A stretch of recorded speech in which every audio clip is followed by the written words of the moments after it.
Welcome to the Slop Farm. Enjoy the video. You start in Settings because changing Safari itself won't help if limits are active. Tap Settings, then Safari. Once done, pause and check your Apple ID at the top. If you use Screen Time or a managed profile, these can force safe search, so identify them now. You're taking the first actionable step. Locate Safari settings and confirm account and restrictions are visible. This prevents chasing the wrong menu and makes the next steps effective. Now dive into Screen Time because Safari respects those rules. You go to Screen Time, then Content and Privacy Restrictions. Once there, either toggle the feature off or set web content to unrestricted access. If a passcode is required, you'll need it to continue.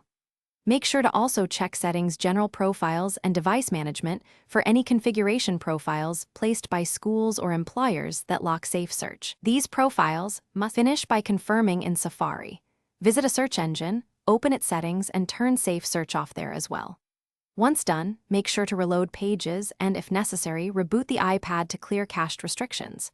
If content is still filtered, check VPN or Custom DNS under Settings, Wi-Fi Network, Configure DNS. A filtering DNS can reapply Safe Search. If the device is managed, you'll need the administrator to remove those controls. Otherwise, settings changes won't persist.